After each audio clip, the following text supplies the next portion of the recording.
Hey everybody, I hope you're doing fine and you've been really enjoying the last few riffs that we took a look at.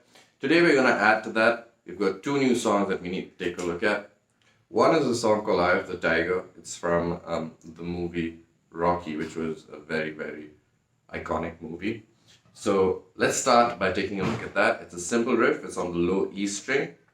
And once you get the first finger down on the low E string, as always, it's pretty fun to make these power chords, so I hope you explore both of those. This is how it goes.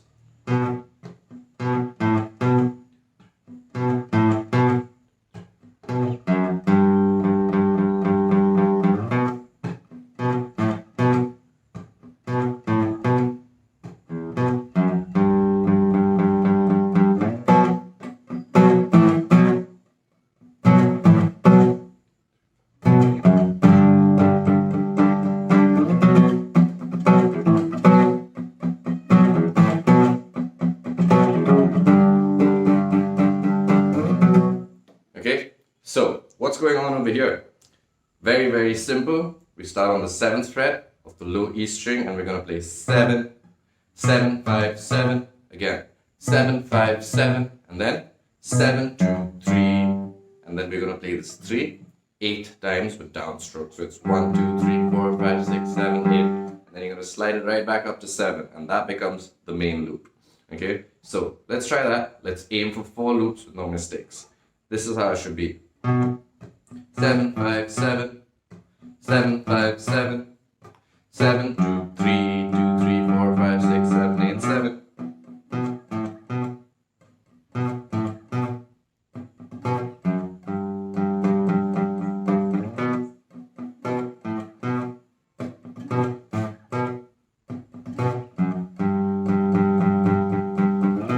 Okay, now, from our previous lesson, I hope you remember what a power chord is. Quick recap, wherever your first finger is, your third finger is going to be 2 frets up and on the next string playing the 5th note, or called a perfect 5th, makes what's called a power chord, okay? It's the best friend that this note can have. These guys, they sound really, really good together, pretty much in any situation. So this is a really, really useful shape that you should be comfortable with. We're going to take that same shape. Our first finger is going to play the exact same thing we just did, but now it's accompanied by his best friend, the third finger, 2 frets up, 1 string down, and this is how the song's going to change.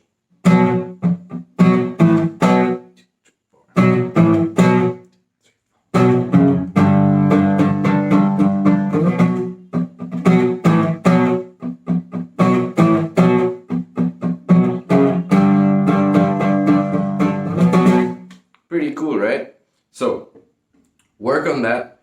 I hope you noticed I was playing only these 2 strings, even though my hand was strumming. All of these I wasn't playing, or I was letting the bottom of this finger touch these strings, not press them, because you don't want them to sound nice, you just want them to not sound at all. And that's how you get a nice, big, clean power chord. Okay? So I hope you have fun with that little riff. It's a lot of energy, so try and add it. Moving on to the next tab. Now this is a tab, but it's a little bit different from the previous tabs that we've taken a look at, because we're going to actually be playing across a few different strings. The previous tabs that we looked at were all on the E string. Now we're going to look at a tab that actually covers the bottom 3 strings. So we have the E string, the A string, and the D string. Now it's a really good idea if you use both these fingers, just these 2, to play the whole thing. I'm going to play through it once. This is a song called Stand By Me, and we're playing a slightly simplified version. It should go like this.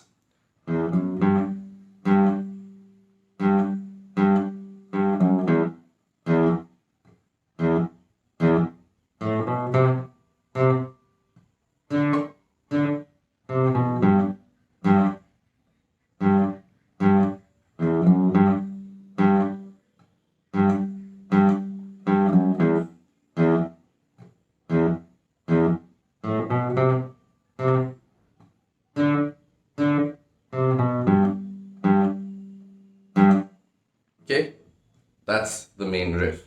Now, here's what we're doing over here. The first phrase is on the low E string, and we're really just playing 0, 2, 3, pause, 3, 3. Okay, as you can see on the tab, it's 0, 2, 3, 3, 3, 3. 0, 2, 3, 3, pause, 3, 3.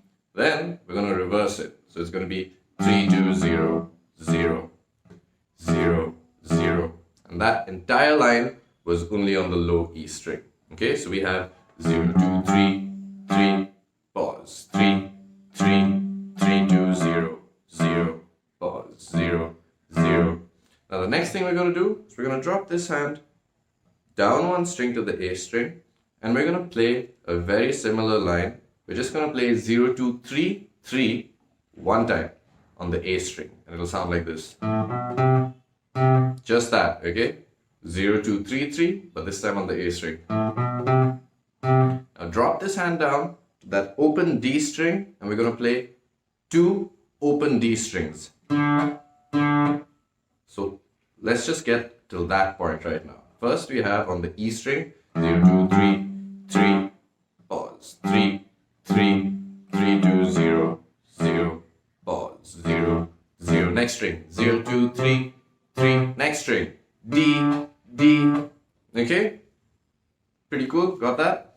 Now we've got this tiny little line at the end that goes 3, 2 on the A string, and then 2 pairs of 3s on the low E string. What was that last line after the open Ds? It's okay, again. Let's do that one more time, just for timing. So when we put this together, this is what we get. 0, 2, 3, 3, 3, 3, 3, 2, 0, 0, 0, 0, 0, 2, 3, 3, D, D, 3, 2, 3, 3, 3, 3. Start over.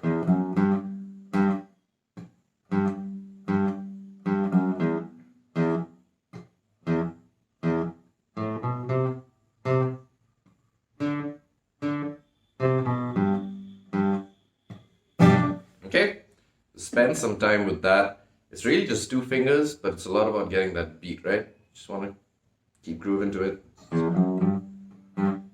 Feels great.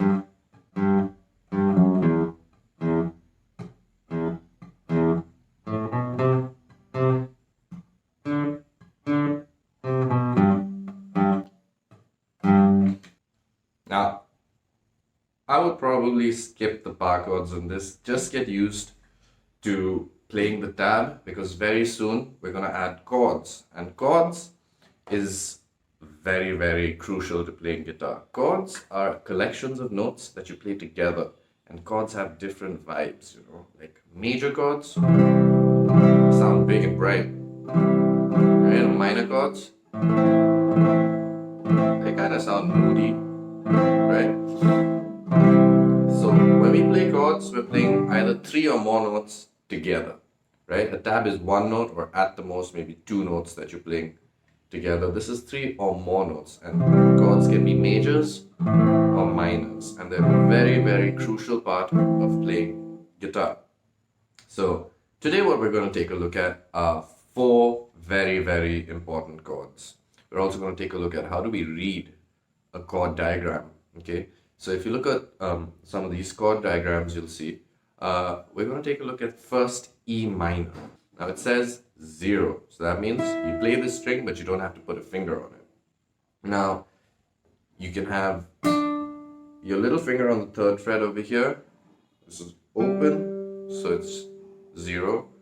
Here you're on the 2nd fret of the 4th string, 2nd fret, 5th string, and open E string, right? So you have these 2 fingers, and you're just keeping it here, and you strum all the strings, because as you look at the chord diagram, it will show you that all the strings are used, even though you're only fretting 2 strings. And this is how an E minor chord should sound.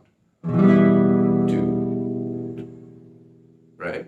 See, I'm strumming all the strings out, but my fingers are on just 2 frets over there.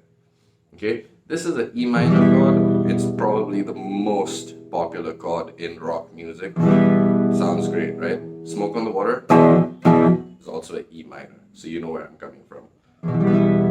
That's E minor, okay? Now moving on, we're going to go to a C chord, another very, very important chord. And from this E minor, it's pretty easy to go to C because you leave that finger in place and you're going to put your third finger on the third fret of the A string. Your first finger is going to drop down to the B string or your second string on the first fret. And if you look at the chord diagram, you'll see that there's an X mark over the E string. That means when we play this chord, we're going to avoid playing the E string. It's actually not part of the chord when you play a C chord. So that means I'm going to start strumming from the A string that's over there down. So it'll be like this. See, it's a C major, so it sounds quite different from this E minor, right? That's E minor, makes you think of stuff. C major, makes you want to dance maybe, right? But see, I'm not playing the E string, and all the other strings are ringing out nice and clean. So we've gone from E minor to C. Now, we're going to move to a chord called G. G, the first thing you want to do is to get this middle finger to the third fret of the low E string, right? Now, once this is there, your first finger is going to take the second fret of the A string. You're going to play these two strings open, and then you have your finger on the third fret of the B string and the third fret of the high E string. Again, as you can see, no X marks on the chord diagram. We play all the strings, okay, and it should sound nice and clean, just like this, you see. All the strings are ringing out. That was our third chord, G. And then we're going to play a D chord, which you have this common finger over here, so don't take that finger off, just remove your little finger.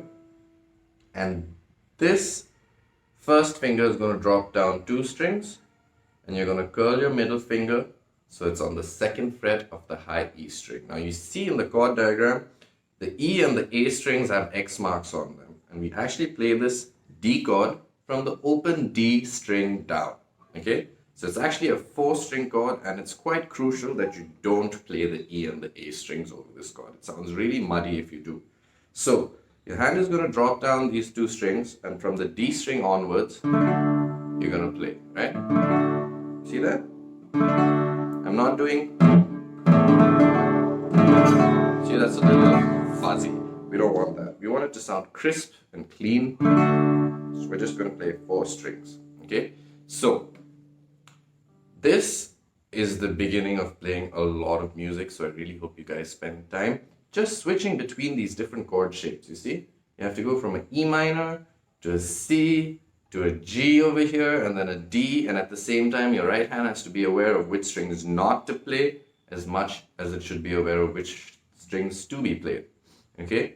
So, E minor, 2, 3, 4, 2, 3, 4, 2, 3, 4, 2, 3, 4, E minor, 2, 3, 4, C, 2, 3, 4, G, 2, 3, 4. See what's going on? It's already sounding like a song, isn't it? That's because this is how songs are made. They're just combinations of different chords in rhythm, in time. Okay? So, for this week, apart from those two tabs and riffs that we just took a look at, get used to playing this. Get used to your fingers shifting in time. And make sure each of the strings are ringing out. Just the ones that you want, and that it sounds really nice. Okay? So, there you have it. E minor, C, G, and D. 4 very, very important chords. Once you get these down, we can attempt so many songs. It'll be a lot of fun. So this is what I hope you spend your time on. A couple of things that I would recommend is that you set the beat. So first go 1, 2, 3, 4. 1, 2, 3, 4. And you make that constant, alright? The reason you do that is you try tapping your foot. 1, 2, 3, 4. 1, 2.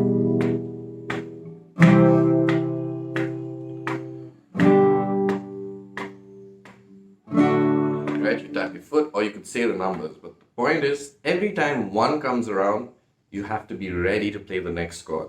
Okay? The new chord is always on the first beat. So you don't want to stop the beat just so that you're in time. Okay? And you don't want to be after the beat or before the beat. So you know you're doing a great job if every time one comes back around, you don't have to wait, your fingers are in place, and you can strum the chord on the beat. Playing the right strings is probably the next most important thing that you should focus on. Try not to get strings that shouldn't be part of the chord to ring out. So on a D chord, that's these two strings. On a C chord, that's this low E string. E minor and G, you want to play all the strings. But when you're playing all these strings, like especially on a G or an E minor, you have to curve your fingers a lot. The reason you curve your fingers is so they don't touch any other strings. Now see, if I have my thumb up here and my fingers are kind of flat as they approach these strings, this is how the chord's going to sound. See? That's dead and that's dead. So, not the nicest sounding chord, right? All I have to do is make sure my thumb is nice and low, my fingers are curving, they're only touching the strings that I'm supposed to play, and the chord will clean up. Okay? So that's a little trick to make sure your chords sound good. Make sure your fingers are curved and that they're only touching the strings that they should be fretting, nothing else. Okay? Thumb placement is another important thing. If your thumb is really high up, odds are these fingers are going to be touching some other strings. So I would recommend keeping your thumb really, really low on the lower half, right? It's not up there. It's not in, maybe in the middle is fine, but I keep my thumb really, really low. That way I have space over here and my fingers can curve for each chord. All right? So have fun, enjoy yourself, take care.